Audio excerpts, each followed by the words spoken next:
Marana Animal Control is investigating a pet resort after a Tucson family found their dog dead in one of the kennels without food or water.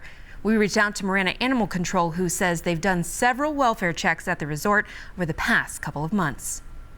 When I found her, she had no water.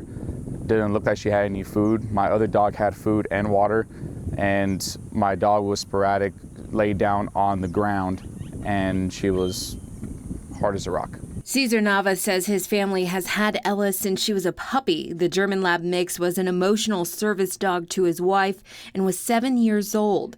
His family had dropped off their two dogs to Buhrke's Pet Resort and Training on Saturday, but when they went to pick them up on Tuesday, he says he found one of his dogs lying in the kennel dead. I paid for my dog's visit, and I went and waited for them to come back with my animals, but they said they couldn't find them.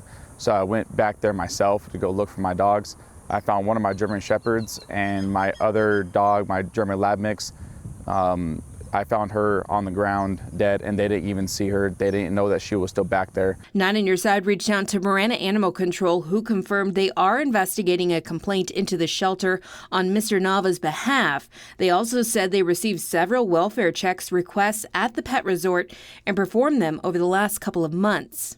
So I took the dog to the vet, and then I had her sent for an autopsy over at the U of A to get the final conclusion on what happened. While his family awaits a necropsy, he says they've been left with grief. It's been very emotional for my son. This is my son's best friend. They play together. They've been raised together.